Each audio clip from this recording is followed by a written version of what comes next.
Welcome to Kamala's kitchen diary cooking சேனலுக்கு உங்களை அன்போடு அழைக்கிறோம். அன்பு சொந்தங்களே, எல்லாரும் எப்படி இருக்கீங்க? நல்லா இருப்பீங்கன்னு நம்புறோம். இன்னைக்கு நாம சமைக்க போறது அரிசி மாவு பிடி கொழுக்கட்டை. வாங்க காய்ஸ், நம்ம கிச்சனுக்குள்ள போகலாம். பிடி கொழுக்கட்டை செய்ய தேவையான பொருட்கள்: அரிசி மாவு 1 கப், தேங்காய் பால் 1/2 கப், சின்ன வெங்காயம் 10, துருவிய தேங்காய் 1/2 கப், ஜீரகம் 1 ஸ்பூன், பூண்டு 4 பல். அரிசி மாவு கொழுக்கட்டை செய்ய போகிறோம். அரிசி மாவு, தேங்காய் பால், சின்ன வெங்காயம், தேங்காய், வெள்ளைப்பூடு, ஜீரகம். வெங்காயம் இதில் போட்டு ஒரு திருக்கு திரிக்கிடுவோம். வெள்ளைப்பூடு, சின்ன ஜீரகம், தேங்காய் போட்டு ஒரு திருக்கு திரிக்கிடுவோம்.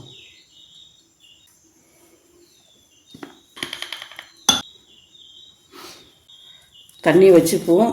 அரிசி மாவு குழைக்கிறதுக்கு கொஞ்சம் ஜீரகம் போட்டு தண்ணியை கொதிக்க வச்சுக்குவோம். கொஞ்சம் கல் உப்பும் போட்டுக்குவோம்.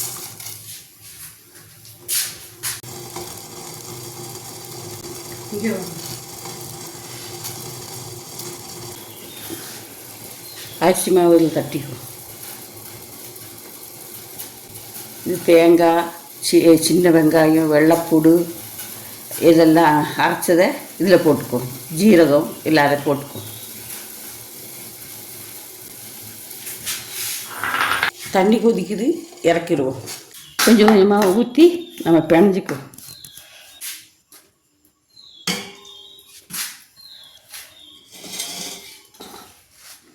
லேசாக ஊற்றி பிணைஞ்சிக்குவோம்.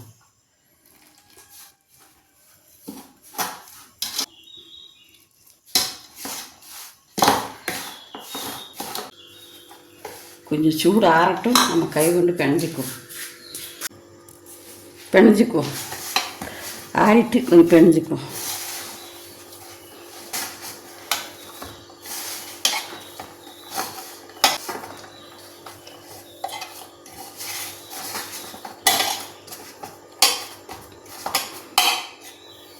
இப்படி உருட்டி உருட்டி போட்டுக்குவோம்.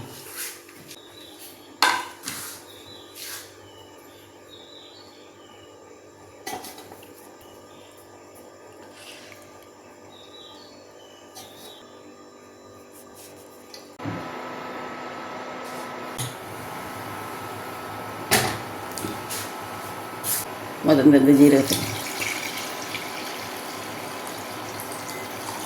நல்லா கொதிக்கட்டும். கொதிச்சோடனே நம்ம அந்த உருண்டை தூக்கி போடு. தண்ணி கொதிச்சுட்டு ஒன்று ஒன்றா போட்டுக்கணும்.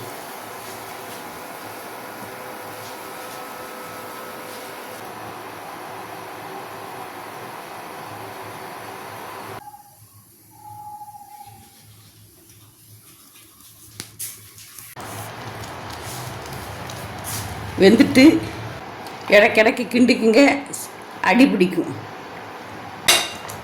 நம்ம அந்த தேங்காய் பாலில் கொஞ்சம் போல் அரிசி மாவு கலக்கி இதில் ஊற்றிடுவோம். இந்த அரிசி மாவு இதில் போட்டு இப்படி கலக்கி இதில் ஊற்றிக்குவோம்.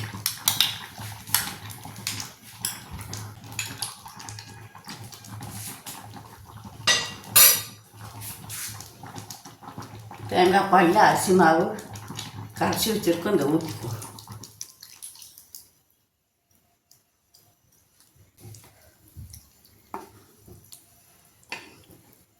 பிடி கொழுக்கட்டை ரெடி.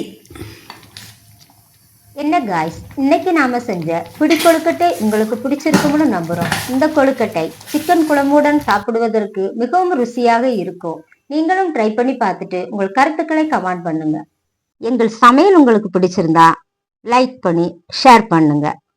அப்படியே மறக்காம சப்ஸ்கிரைப் பண்ணி பெல் ஐக்கானையும் கிளிக் பண்ணிக்கோங்க காய்ஸ். இன்னைக்கு உங்களுக்கான சமையல் டிப்ஸ்: தண்ணீரில் சிறிது சமையல் எண்ணெய் ஊற்றி அதில் நூடுல்ஸ், பாஸ்தா வேக வைத்தால் குழைந்து போகாது. வத்தலை சிறிது நேரம் தண்ணீரில் ஊற வைத்து அரைத்தால் சீக்கிரம் அரைத்து விடலாம். ஓகே காய்ஸ், இது மாதிரி புதிய ரெசிபியுடனும் புதிய டிப்ஸுடனும் மீண்டும் உங்களை சந்திக்கிறோம். தேங்க்யூ ஃபார் வாட்சிங். நன்றி, வணக்கம்.